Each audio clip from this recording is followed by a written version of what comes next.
नमस्कार दोस्तों, Rawal sir YouTube channel पर आपका हार्दिक स्वागत है।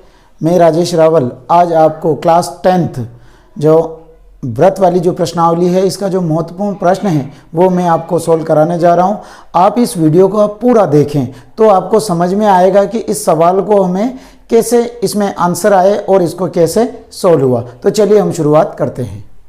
तो हमारा इसका एक व्रत वाली प्रश्नावली का सवाल है कि 5 सेंटीमीटर त्रिज्या के एक वृत्त की 8 सेंटीमीटर लंबी एक PQ है और P और Q पर दो स्पर्श रेखाएं परस्पर एक बिंदु T पर प्रतिच्छेद करती है, तो TP की लंबाई ज्ञात कीजिए। देखो PQ तो यह है किसकी जीवा है, ठीक है, और TP की लंबाई ज्ञात करनी है, यानी आपको यहां से यहां तक ज्ञात करनी, और PQ की लंबाई यानी जीवा की लंबाई दे रखी है आपको 8 सेंटीमीटर। तो देखिए इसमें एक तो समकोण त्रिभुज ये बन रहा है, एक तो समकोण त्रिभुज हमारा ये है और दूसरा समकोण त्रिभुज ये हमारा दूसरा समकोण त्रिभुज ये वाला है, ये वाला है, ठीक है। अब ये जीवा जो इस वाले, इसका नाम हमने दे दिया R, ठीक है। तो ये 8 सेंटीमीटर है, तो ये इसको बराबर बराबर भागों में बांट रही है, तो ये 4 सेंटीमीटर हो जाएगी और ये 4 सेंटीमीटर हो जाएगी।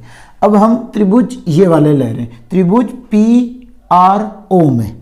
तो देखिए त्रिभुज PRO में हम इसको सोल्व करेंगे पाइथागोरस प्रमेय से। तो पाइथागोरस प्रमेय क्या होती है? पाइथागोरस प्रमेय, पाइथागोरस प्रमेय से, यानी कि कर्ण स्क्वायर बराबर आधार स्क्वायर प्लस लंब स्क्वायर। 90 डिग्री के सामने कर्ण होता है तो 5 तो कर्ण हो गया, तो कर्ण तो हो गया 5 का स्क्वायर बराबर आधार है RO या OR भी लिख सकते हैं, RO स्क्वायर प्लस लंब, लंब है RP का स्क्वायर, यानी कि RP का मान कितना है 4 सेंटीमीटर, तो 4 का स्क्वायर, 5 का स्क्वायर 25, RO का स्क्वायर प्लस 4 का स्क्वायर 16, 4 का स्क्वायर ये प्लस का है, इधर आएगा तो माइनस का, यानी 25 माइनस 16 बराबर RO का स्क्वायर। 25 में से 16 गया तो 9 RO स्क्वायर, स्क्वायर हटेगा रूट आ जाएगा, तो रूट 9 बराबर RO, यानी कि RO का जो मान आया तो 9 का वर्गमूल होता है 3, तो 3 सेंटीमीटर हमारा यहाँ से यहाँ तक इसका मान आया।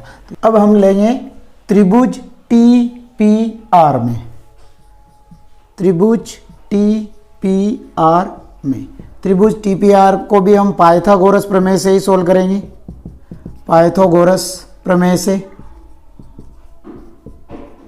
यानी कर्ण स्क्वायर बराबर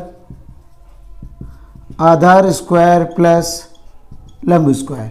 अब देखो हम TR बराबर हमने मान लिया x, ये x, और TP बराबर मान लिया हमने y, यानी TP तो हो गया y और TR हो गया x। अब कर्ण, ये 90 डिग्री के सामने कर्ण है, यानी TP का स्क्वायर, आधार है, देखो आधार है x का स्क्वायर, लंब है 4 का स्क्वायर, तो TP की तो हमें लंबाई निकालनी है और TP को हमने क्या माना y, ठीक है। तो TP की जगह हम लिख देंगे y, तो यानी y का स्क्वायर बराबर x स्क्वायर प्लस 16, समीकरण नंबर फर्स्ट, यानी कि y स्क्वायर का मान क्या आ गया x स्क्वायर प्लस 16। अब हम त्रिभुज, देखिए फर्स्ट पे इसको लिया, सेकंड पे इस पे लें, अब थर्ड पे ये पूरा बढ़ा लेंगे ये वाला, तो त्रिभुज TPO में इसको भी हम पाइथागोरस प्रमेय से सोल्व करेंगे। देखिए अब हम सोल्व करेंगे TPO में, और ये स्पर्श रेखा क्या होती है 90 डिग्री के सामने, 90 डिग्री पे झुकी हुई थी, तो 90 डिग्री के सामने ये है, तो ये हो जाएगा हमारे पास में, ये कर्ण हो जाएगा, ठीक है। हम इसको आधार या इसको लंब मान सकते हैं। तो अब हम इसमें सोल्व करेंगे TPO में, तो त्रिभुज TPO में, तो इसमें पाइथागोरस प्रमेय से कर्ण स्क्वायर बराबर आधार स्क्वायर प्लस लंब स्क्वायर, कर्ण अब TO होगा, TO का स्क्वायर। क्यों? क्योंकि ये जो स्पर्शरेखा है, स्पर्शरेखा पे यहाँ पे 90 डिग्री होता है, तो इसलिए 90 डिग्री के सामने कर्ण होता है, तो TO बराबर। अब आधार हमने इसको मान लिया PO का स्क्वायर प्लस लंब है TP का स्क्वायर, TO। अब देखो TO यहां से यहां तक गिनना है, तो ये तो यहां से यहां तक तो है x और यहां से यहां तक है 3, तो इसको हम जोड़ेंगे तो x प्लस 3, तो यहां पे लिख देंगे x प्लस 3 का होल स्क्वायर। और PO यानी PO कितना है 5 का स्क्वायर प्लस TP का स्क्वायर हमें निकालना है, या हमें इसको लिख सकते हैं TP की जगह हम y स्क्वायर। अब इसको हम सोल्व करेंगे x प्लस वाई का होल स्क्वायर, तो x स्क्वायर प्लस 2xy यानी 6x प्लस वाई का स्क्वायर यानी 9 बराबर 25 प्लस वाई स्क्वायर। 25 को हम इधर पक्षांतरण कर दो, x square plus 6x plus 9 minus 25 बराबर वाई स्क्वायर। तो x स्क्वायर प्लस 6x 25 में से 9 गए तो माइनस के 16 बराबर वाई स्क्वायर। समीकरण नंबर सेकंड। देखिए समीकरण नंबर सेकंड, फर्स्ट तो है वाई स्क्वायर बराबर एक्स स्क्वायर प्लस 16 और सेकंड समीकरण है x square plus 6x minus 16 बराबर वाई स्क्वायर। हम इसमें वाई स्क्वायर, तो वाई स्क्वायर की जगह क्या लिखेंगे एक्स स्क्वायर प्लस 16। समीकरण नंबर फर्स्ट है वाई स्क्वायर बराबर एक्स स्क्वायर प्लस 16, हम पहले निकाल चुके, और सेकंड समीकरण अभी हमने निकाली x square plus 6x minus 16 बराबर वाई स्क्वायर। अब देखिए वाई स्क्वायर के मान समीकरण 2 में रखने पर वाई स्क्वायर का मान क्या है एक्स स्क्वायर प्लस 16, यानी कि इस वाई स्क्वायर की जगह हम एक्स स्क्वायर प्लस 16 लिख देंगे। तो x square plus 6x minus 16 बराबर इसकी जगह एक्स स्क्वायर प्लस 16। देखो ये प्लस का है और ये एक्स स्क्वायर प्लस के दोनों कट गए। अब 16 को इधर पक्षांतरण किया, इधर बचा हमारे पास में 6x और इधर 16, ये माइनस का है तो प्लस में 16।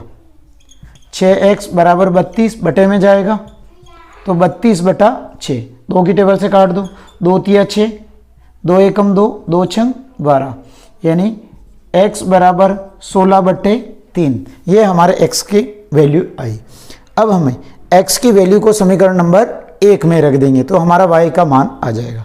तो यहाँ कर लेते हैं x के मान को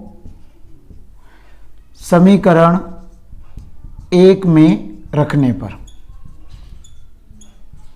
समीकरण नंबर 1 है वाई स्क्वायर बराबर एक्स स्क्वायर प्लस 16, यानी हमें इस x की जगह कितना रखना है 16 बटा 3, तो वाई स्क्वायर बराबर 16 बटा 3 का स्क्वायर प्लस 16, तो वाई स्क्वायर बराबर 16 का स्क्वायर 256 बटा 3 का स्क्वायर 9 प्लस 16 बटा 1, वाई स्क्वायर बराबर एलसीएम लिया 9 और 1 का एलसीएम 9, तो इधर आ गया 256 प्लस 16 में एक 9 में 1 का भाग लगाया 9 बार गया, 9 को 16 से गुणा किया तो 16 नंबर की 144। अब इन दोनों को जोड़ा तो वाई स्क्वायर बराबर 6 और 4 10 0 4 यानी 400 बटा 9, ये क्या है वाई स्क्वायर में चल रहा है।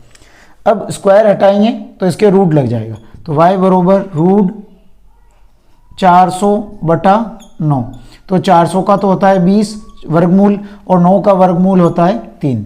अब 20 में 3 का भाग लगा दो, 3 का 3 छंग 18, 2 बचे पॉइंट 0, 3 छंग 18 और 2 बचे 3 छंग 18, तो यानी कि 6.66 सेंटीमीटर, यानी y का मान हो जाएगा हमारे पास में 6.66 सेंटीमीटर, ये आंसर हो जाएगा। यानी कि हमें टीपी की लंबाई वो 6.66 सेंटीमीटर होगी।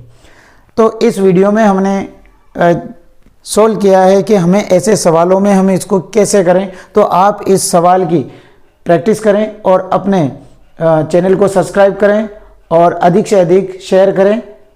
धन्यवाद।